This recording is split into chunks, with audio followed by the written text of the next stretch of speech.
Die zijn ontstaan door het geleidelijk die sterrenstelsels elkaar aangetrokken hebben en structuren gevormd hebben door hun onderlinge aantrekking. Maar waarschijnlijk zijn het dingen die in wezen al aanwezig waren tijdens die Big Bang of vlak na die Big Bang. En zoals gezegd, die begrijpt men niet. Men weet niet waarom die Big Bang gekomen is. En daardoor is het natuurlijk dat men ook het ontstaan van deze structuren niet begrijpt. Maar het blijft enorm interessant dus om zulke structuren te onderzoeken. Juist omdat ze een beetje meer inzicht geven in het allerverste verleden van het heelal. Mag ik u heel hartelijk bedanken voor deze toelichting. En dan nu het laatste programma van de serie De Sterren, waarin de zwaartekracht wel een belangrijke rol speelt.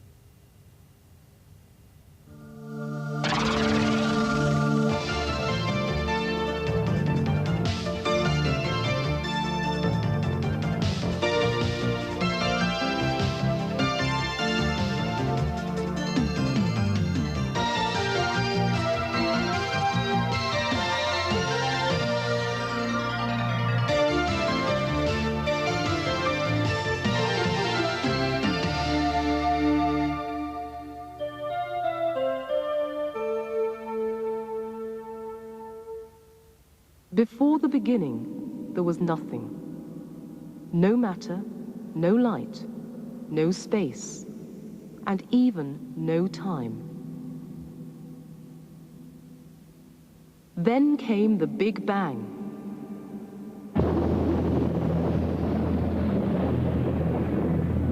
In it was born space, time, and our entire universe.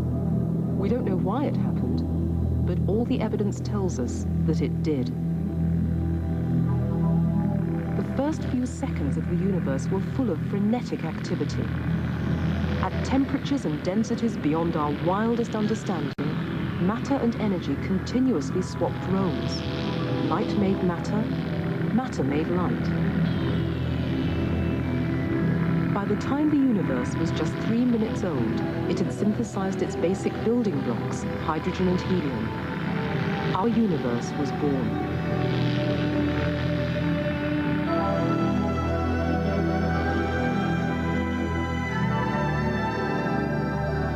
The Big Bang is no mere speculation.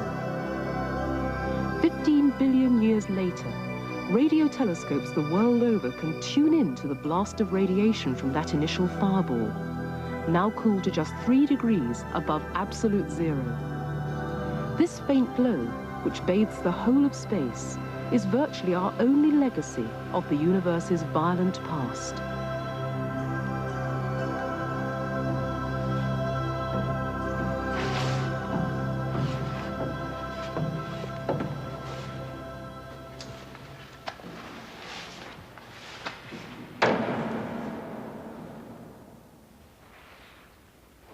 Another legacy is the fact that the universe is still expanding from that vast initial explosion.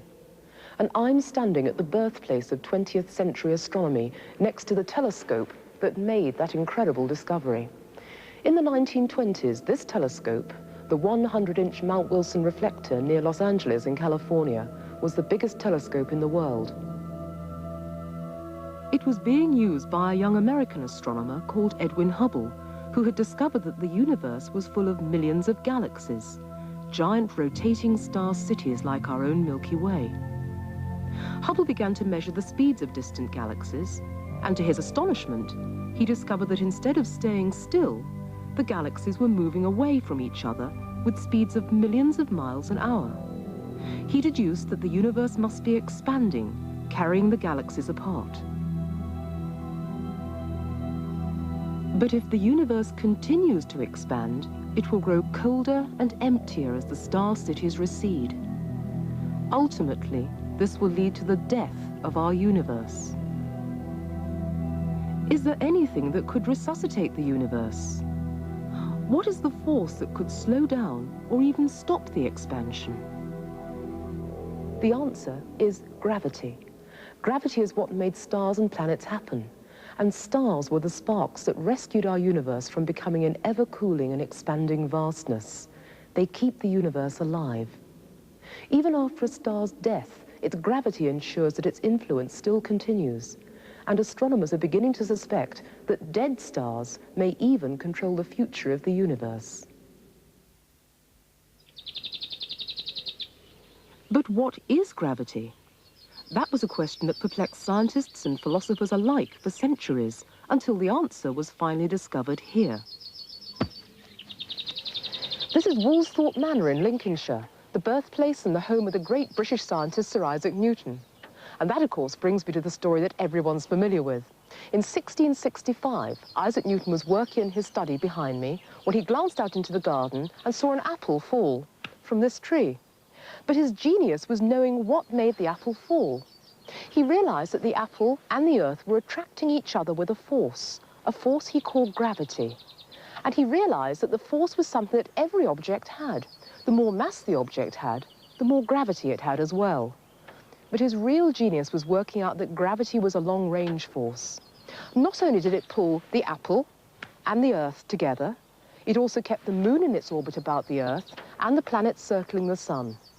What Isaac Newton showed was that gravity pervades the entire universe.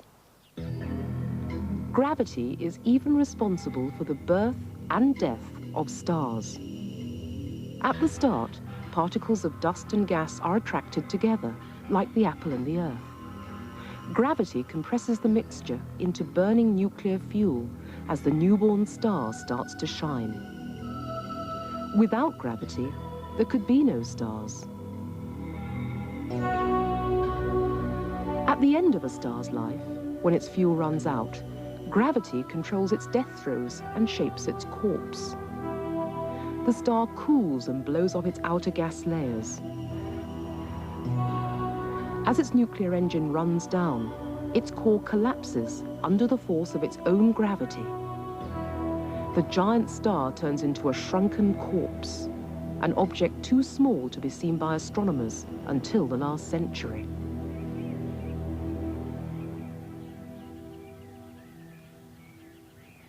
And now we know that there are three kinds of star corpse: white dwarfs, neutron stars, and black holes.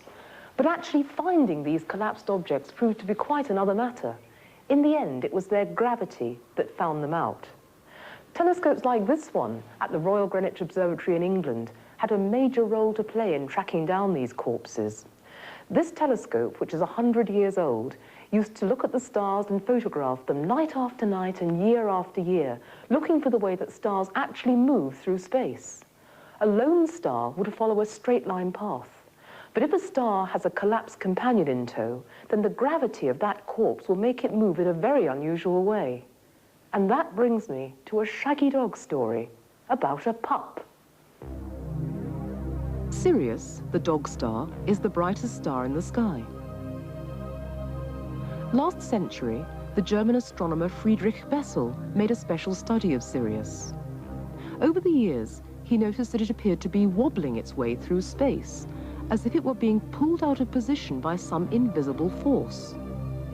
He concluded that Sirius had a companion star in orbit about it. But why couldn't anyone see it? The answer wasn't long in coming. In 1862, the American telescope maker Alvan Clark turned a powerful new telescope at Sirius. For the first time, he spotted a tiny point of light next to Sirius. It was indeed the dog star's companion, promptly called the pup, but it seemed too small and faint to have any effect on Sirius at all. Astronomers were soon to realize that the pup had a very strange pedigree. From its pull on Sirius, they could work out that it was as heavy as an ordinary star. But the pup was extremely dim, and that meant it had to be very small. Faced with an object with the mass of a star like our sun, but with the size of a planet like our Earth, astronomers christened it a white dwarf star. The pup was the first of many white dwarfs to be discovered. A white dwarf is the corpse of a dead star. the core of a star the size of our sun that has collapsed under the force of gravity when the fuel finally ran out. It is revealed for the whole universe to see when an aging star blows away its atmosphere during its death throes. This corpse has some bizarre properties. A white dwarf is so compressed that a sugar cube made of its material would weigh a ton. But once a white dwarf forms, it's downhill all the way. It has no energy source. All it can do is leak away its heat into space. As the years go by, it cools, until, in the end, it becomes a cold, black cinder.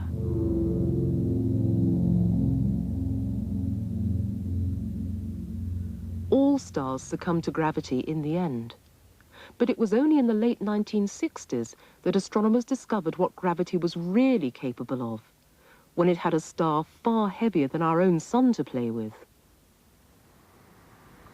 Deep in the dark Cambridge fens, a trellis of wires and posts began to grow. By 1967, it was covering 4 acres, and that's when the regular signals started. This great array was our most sensitive ear on the cosmos, and on its chart recorders, it began to pick up strange messages from outer space. Even as the paper was running under the pen, you could see the pen going whoop, whoop, whoop, whoop. And it looked, even then, as if we were getting a series of flashes or pulses. And they were equally spaced at about 1 1/3 seconds. Incredibly fast for something astronomical. Well, my first guess was that it had to be radio interference. I mean, we often get that. Motor cars drive along the road and upset the radio telescope, all sorts of things. But it was only when it reappeared several times in the same place that I had any faith that really it was an object worth looking at. At that stage, I thought maybe it was a flare star. We spent the next 3 or 4 weeks trying to explain what man-made signal could be getting into our receiver and giving this, and we couldn't explain it. We then realized that the source of these pulses was miles away, way beyond the Earth, about 200 light years away, typically, which puts it outside the sun and planets, but within our own galaxy. We tentatively nicknamed it Little Green Men, because we were still hung up on the idea that it was human, mankind, man-made, and yet it seemed astronomical. What Jocelyn Bell Burnell and Tony Hewish had actually discovered with their odd-looking telescope was another type of star corpse, but one even more extraordinary than a white dwarf.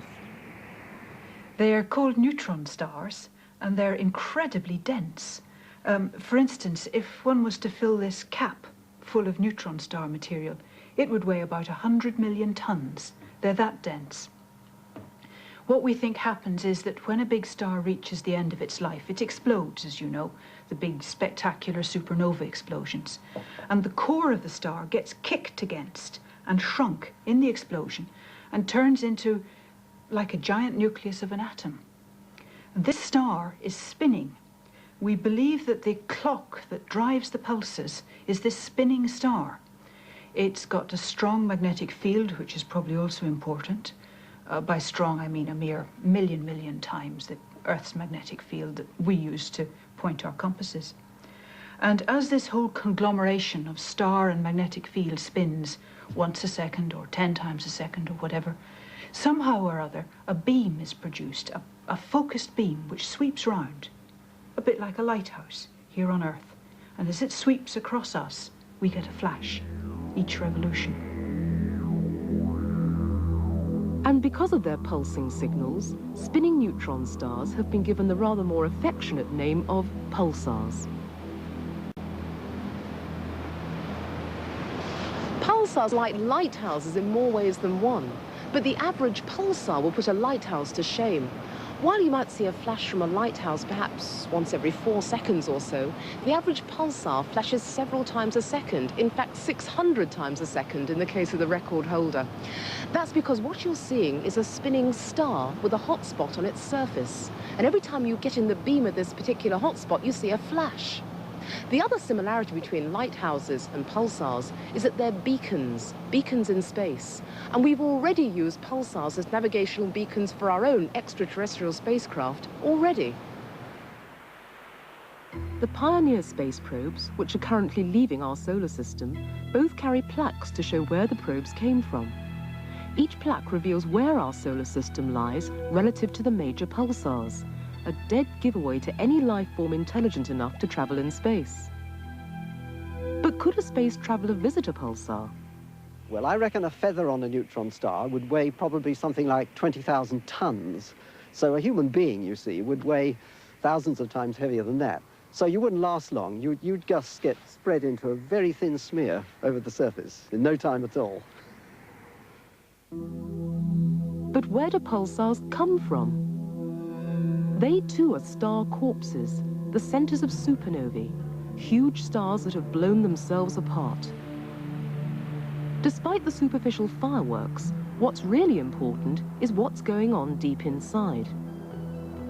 Here, gravity squeezes the core so tightly that the atoms get compressed into neutrons, forming a pulsar or neutron star.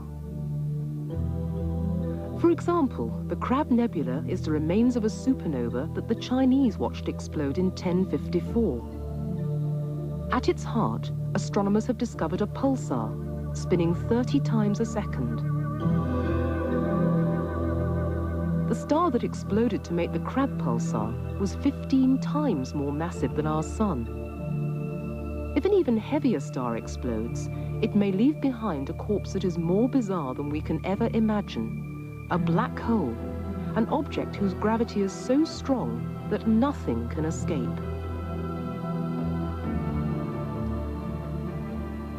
It's bad enough trying to escape from the Earth's gravitational bonds. To do this, you need the thrust of a massive rocket like this one behind me. In fact, this is just one of the 11 boosters you need to push the massive Saturn V rocket to Earth's escape velocity of 7 miles a second. If you landed on the Sun and tried to make your escape from there, you'd really have to put your skates on, because the escape velocity from the more massive Sun is 400 miles a second. But the Sun and the Earth are nothing when you get into the league of collapsed star corpses. Suppose you wanted to escape from the surface of a neutron star. If that was the case, you'd then have to travel at half the speed of light. That's 90,000 miles a second. Is there any limit to this? The answer is there is, and it's all to do with compression. Just suppose I could take the whole of our planet Earth and compress it into a tiny globe about 1 inch across, like this. If that were the case, then its gravitational pull would go up so much that the escape velocity would rise to the speed of light, and our planet would become a black hole. Okay, that was pure science fiction, and there's no way that a fate like that could ever overtake a planet like the Earth, because it's nowhere near heavy enough. But even the most cautious scientist today believes that there are black holes out there. They're the ultimate fate of stars that are more than 20 times heavier than our Sun, the corpses of the most massive stars in the universe. What happens to a star like this at the end of its life? Well, if a star becomes so compressed that gravity becomes totally overwhelming, then it can collapse completely, just shrivel away to literally nothing. And so it leaves a region around it which is empty, but it's also black because the gravitation is so intense, it even traps light as well as any other objects in its vicinity. So it's black and it's empty, and we call this a black hole. One place you might look for such a beast is in a binary system, where the black hole is in orbit around an ordinary star. The gravity of the black hole is so great that it can suck material off the companion star and drag it down the hole itself, rather like water swirling down a plug hole. This material is so fiercely heated that it emits X-rays, which can be detected by satellites in orbit. Astronomers have now found a number of these X-ray binaries. The one most likely to be a black hole is called Cygnus X1. The bright blob in the middle of this X-ray picture is what we believe to be hot gas disappearing down the black hole. And what would happen if you were able to visit a black hole? Well, there's this old speculation that you could travel through a black hole and come out in another universe. Well, on paper, this seems to be possible, but in practice, it seems as though it's actually exceedingly unlikely. It's a little bit like a drawing pin balanced on its end. We know such a thing is possible. In practice, it's unstable. It would just topple over. And now we know on the basis of theory that there are certain black holes which act like bridges or tunnels through into hypothetical other universes. But in practice, I believe that these tunnels or bridges would be closed off. They would be unstable. The slightest disturbance would cause them to shut off, and so there'd be no way through. And what would you find inside a black hole? Ah, well, of course, a lot of people have wondered that. The first thing is that whatever it is inside a black hole, if you fall into one, you can't tell the people outside what you found, because black holes distort time in such a way that for you, it may take only a second or two to actually fall into the thing, but during that time, the whole of eternity will have passed by outside. So even if the people outside wait forever, you can't tell them what secrets you've discovered from inside the hole. But I think you're going to discover something pretty unpleasant. I think you're going to discover the end of space and time, literally the end of everything. You crash into something we call a singularity, which wipes everything out of existence. Every atom of your body, every last little vestige is extinguished completely and utterly at this singularity. So it is literally the end. But there's another way of thinking about black holes. Might they influence or even change the future of our universe? To find the answer to that question, we need to look at the universe on the widest possible scale, at the most distant galaxies we can see. And that's just what Edwin Hubble was doing with this telescope when he made the most important astronomical discovery of all time, the fact that the universe is expanding and carrying the galaxies along with it. But will our universe continue to expand? That all depends on the amount of material in it. If there's enough matter, and therefore enough gravity, then the universe has effective brakes. These may one day slow the rate of expansion, bring the universe to a halt, and even reverse it. That means in the distant future, we might not belong to an expanding universe, but to a shrinking one. If the universe continues to expand, its future looks bleak. Slowly but surely, it will run out of material to make new stars and planets. In the far distant future, it will become a cold and empty graveyard. But if there are enough black holes hidden throughout the universe, then their immense gravitational pull could halt and even reverse the expansion. The universe, then, would not run down. It would be reborn instead. But are there enough black holes to save the universe? To answer that question, we need to look back into the distant past. That may sound impossible, but the universe is like a time machine. Because the distances in deep space are so vast, the light from remote objects takes billions of years to reach us. So if you look at the furthest reaches of the universe, you can see what was going on billions of years ago. Astronomers suspect that immediately after the Big Bang, the universe spawned a generation of supermassive stars, stars which died as black holes long, long ago. These distant black holes could well dictate the fate of our universe. But will we ever be able to find the evidence that they exist? In order to look at those earliest moments after the birth of the universe, and to look for that first generation of supermassive stars, we need a telescope more powerful than any on Earth. And this is it, the Hubble Space Telescope, undergoing final preparations at Sunnyvale, California.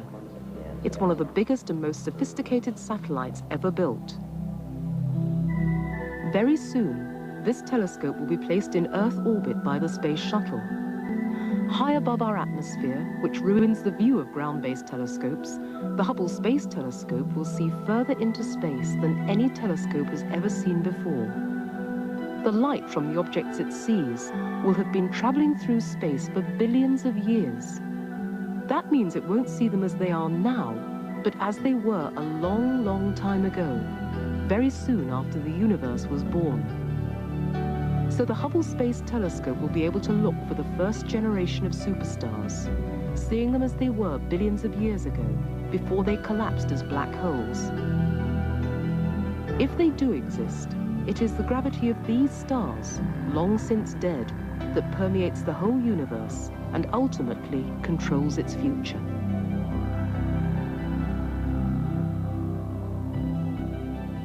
In our everyday lives, we hardly ever think about the stars.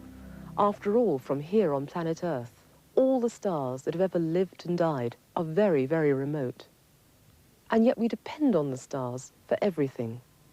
We rely on one star, the sun, for all our everyday needs. And we have the stars to thank for our own existence.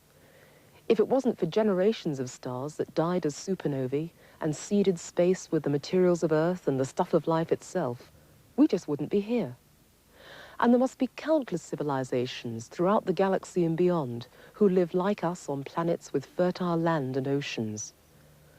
But beyond that, the influence of stars is still more profound. For it seems that in the last resort, stars are all controlling, even after death. The corpses of stars have powers that we are only just beginning to discover. Those powers may enable them to save the entire universe.